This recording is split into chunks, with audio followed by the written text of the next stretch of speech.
and welcome to Workshop Wednesday. Welcome to my workshop. I'm Chelsea Bussemeyer, and today I have a special tutorial for you. I'm going to be adjusting this jersey. So if you have ever been part of a sports team, maybe professionally you've had a uniform to wear and you're maybe a little smaller structured, then you know what I'm talking about when they hand out the uniforms and they're just too bulky, too big, too much fabric. So we're going to take in this jersey today. Now this jersey is super stretchy material. So we're going to be looking at threads, needles, stitches, the technique to adjust this jersey so that it really looks professional, but also fitted for the body that's wearing it. If we take a look at it here on the table, you can see my pins, where it needs to be kind of taken in, and also the new hem length, as this jersey is also really long. Now the surprising thing is when we flip it around, it's actually sewn with white thread, and not just any white thread. It is a woolly nylon, so that's not really surprising for the type of fabric since it's so stretchy here. The woolly nylon is really nice for a couple of different things. One, it really covers the seam because it has a little bit more volume to it. If we look at the thread itself, it has kind of a woolly texture, hence the name, and it's actually a filament yarn. So that just means that the fibers in the yarn or the thread are just really long. They're not shortcut fibers or short fibers that just grow in a shorter length. They're really long, kind of the full length of the thread, and they have that texture to it. And because they're the full length of the thread, or at least really long in there, the thread doesn't need to be spun or twisted to keep the fibers together, and that helps the thread cover more of the seam, so kind of protect the raw edge of the fabric that it's covering, but it also helps it to lay really nice and flat. So if you're sewing something where you don't want the surged edge to kind of press through when you're ironing it, woolly nylon can be really nice for that too, just because it flattens out and isn't that twisted thick bulk that presses through on a lot of fabric. This looks like just a 3-thread overlock on the side seam, and then we've got a cover stitch on the hem. So the cover stitch has the woolly nylon underneath, but not in the needle, in the needles on the top. So we're going to use a regular all-purpose thread in our needles as well, in a dark navy, to go with the hem, and then we'll have our woolly nylon on the bottom. First thing we're going to do here before we actually get the garment under the machine is just double check that both sides are symmetrical. So especially with a stretchy garment, it can be tricky to really pin both sides exactly the same. So I like to just kind of measure and cross-reference. There's a couple of ways I like to do that. Probably the easiest way is just to fold it over on itself, and then I like to just grab another row of pins here, since I have it just on one side, the pins through one side. I'm going to fold it so that the pins are really poking through or showing on the outside, and I'm going to throw some pins in right along where the pins are on this side. So at this point it actually doesn't really matter where the pins are on the other side, because I'm just kind of want to mark on that second side where my pins are on the first side. So there is a method to my madness, I promise. As soon as I got these pins in, I'll show you. This way is just simple, a visual method that doesn't require any actual measuring to make sure that you are adjusting the garment symmetrically. So here we go. I can flip it over, and now I can see the pins that I put through both layers. So this is the line that runs on the first half of the garment, and then here are my pins from the second half. So I can see here that I pinned a little bit less under the arm. It has a little bit more that I'm taking away at the waist. So at the waist it balances out, but up here it's a little bit off. What I'm going to do is I'm going to take my magic purple pen. I just love this pen, and I'm just going to mark in between those to kind of just blend it out and even it out. So I'm taking the same amount from both sides. And then as we get down to the waist here, I really only need to follow my pins and put some marks in here.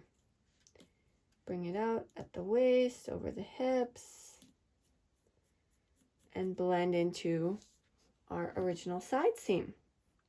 I'm also just going to throw in a mark here where the length should be the new length. Okay, so now I can take out my pins, and then I'm going to just repin it quick with my purple lines so that I can make sure that I'm actually taking in the second side exactly the same as I've marked this side. And that will make it really easy for me because I can just cut off the extra and serge away. Now that I have the pins out, I can lay it flat again. And I'm just going to line up my side seams once more and then repin it together right along my new line.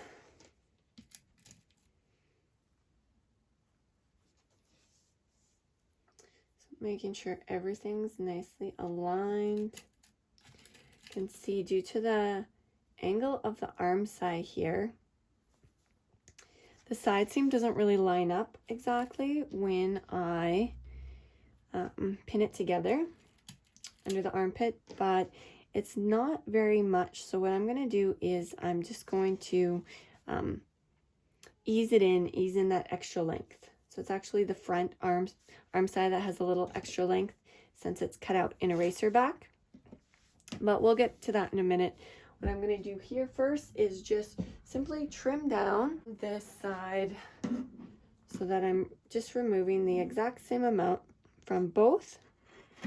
And I know that my adjustment is going to be symmetrical.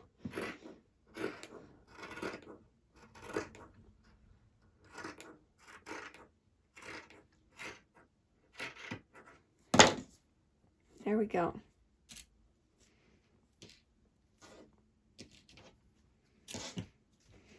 It's so funny that this is sewn with white, even on the side seam.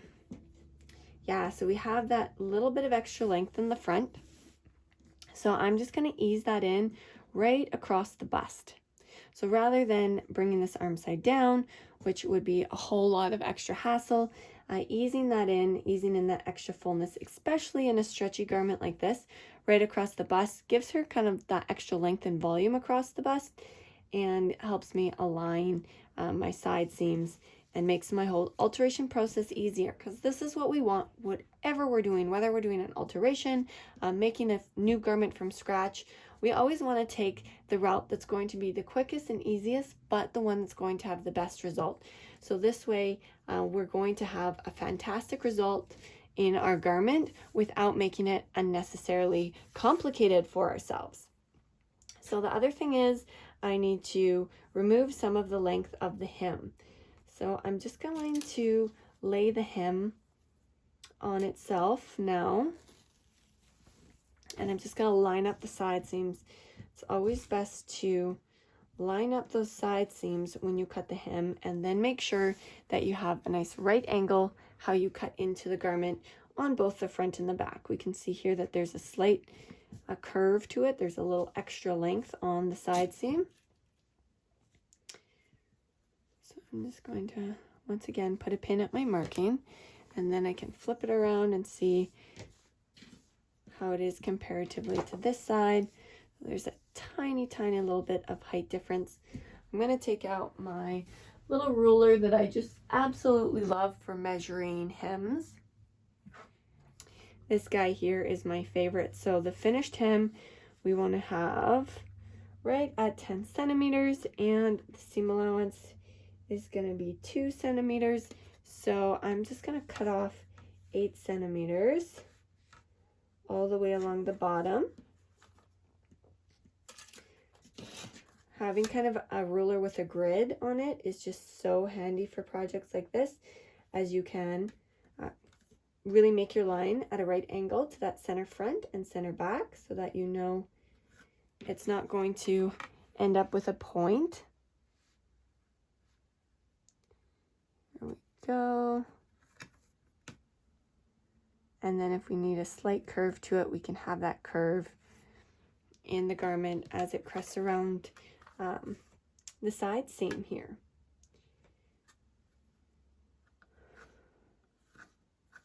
Another ruler that I really love is this one here. It's a pattern square and it has this curved edge, so I can find a nice curve that will line up with both ends of my markings here, so that I have a nice smooth transition. I'm gonna flip it around and find roughly the same spot on this side, and then bring those lines together. There we go. So one thing I'm going to test, just because this is a knit, it doesn't seem like it runs, but sometimes knit fabrics will run or ladder, and so I'm going to just play around with this piece that I'm cutting off a little bit and just see if I need to worry about that when I'm working with it. It looks good here. I'm also going to just cut into it from the bottom. Stretch it from the other side to make sure that it's not going to run up into the garment. And then we also have our little side piece here, so I'm just going to play around with it now. No, this fabric looks really, really nice and sturdy. It's probably like a lock knit or something like that. So now that we've taken off all of the excess material, I'm going to make sure that my machine is threaded with a knit needle or jersey needle, so a ballpoint needle, so we don't damage this fabric, and get my 3-thread overlock with my woolly nylon thread ready to go. For the discrepancy here on the side seam length, I just have a pin right under the bust, so this is kind of the under bust line, where I have the side seam pinned 1-to-1 here in the waist, and then here at the top, because of the fullness of the bust, is where I want to ease this extra length in across the front. So I want to make sure that by this pin I have all of the extra length eased in, but my starting point I'm going to have lined up here under the armpit. So here we go. Well, that went super smooth. If we look at the side seam here, when I pull it straight, you can kind of see it almost wants to kind of dip and pucker somewhat. So that just means there's extra length on this front side compared to the back. And we already know that because we eased it in. But that extra length will just round out over her bust. And so this garment won't need to stretch as much to fit her in the chest. This is something that I really even recommend for anyone who is busty. Adding that little extra length just right across the bust area in the side seam can be really helpful, just to give you the volume that you need. And as long as it's not too much that it's really puckering where it goes into the side seam, then it's going to lay smooth when the body's in there for sure. And on knit garments, they're so forgiving. So next, we're going to look at the hem here. And what I like to do whenever I'm doing a cover stitch is I like to press the hem in place. So we know we have a 2-centimeter hem, so it's just under an inch. So I'm going to go along at my ironing board and just press it. I've got to be really careful with this material because it is 100% probably polyester, but 100% plastic for sure. Let me just check here what the composition is. Polyester and spandex. There's some spandex in it. So both of those fibers will melt, so I definitely don't want to use an iron that is too hot. But I'm going to go around and press it so that when I am stitching it from the top with the cover stitch, I know exactly where my edge needs to be, and as I know where I folded it over to, even when I can't see it. So I've set up my machine, I've switched it over. I have 2 ballpoint needles here for my cover stitch, my little table on, and everything set up here with my dark colored thread in my needle thread and my white woolly nylon in the bottom. And you can also see this nice crisp line where my hemline should be. And really pressing this and making sure that you have a consistent width in your hem will be the number one thing that really makes your hemlines look professional. Now, I'm going to start just a little bit before the side seam, just in the back, so that my overlap with my cover stitch is just right around the back corner. Sometimes because of all the thickness, you'll have a little trouble going over a side seam. So I don't want to start right on the side seam and have to overlap and stitch across it twice, but I do want to overlap just a little ways. So that's why I'm going to start here on, this will be kind of the left side of the body, so that I can stitch up to that side seam, and I can also kind of help the garment through better if I have a little bit of stitching. And what I want is I really want to kind of catch that outer edge inside of my stitch, so that I don't have a lot of the raw edge sticking past where the cover stitch finishes it off, and then that woolly nylon will really protect it from the back.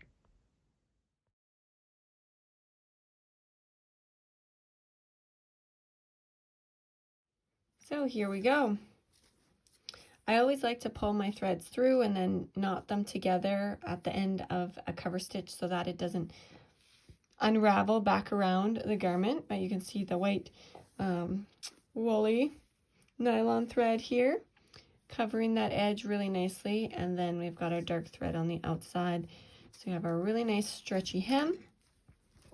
It's really looking nice and crisp since I pressed it already. Here we go. Make it quick, make it easy, and make it look professional. And that is how I would take in a jersey here, and this particular project is completed. Thanks for joining me on this week's episode of Workshop Wednesday. I hope you learned something new in this episode, and be sure to jump on over to my Facebook group if you're not already a member and say hello there. You'll be able to see other tutorials and posts and write-ups, as well as join my email list, as that is the best way to keep in touch if you're interested in possibly coming to a live class with me. I do a lot of live virtual trainings and have my fitting fashion program if you really want to learn how to garment sew quickly and have your garments look professional when you're done with them and really get a lot of enjoyment out of them. I know fit is a big struggle for a lot of sewists. Getting it to look and sit right on your body is really the number one thing that changes whether you love the garments you sew or not. So hop on down to the description box, see the information there, click on the links, and do sign up for that information if you're interested. And until next week, I do wish you happy sewing, and we'll see you then.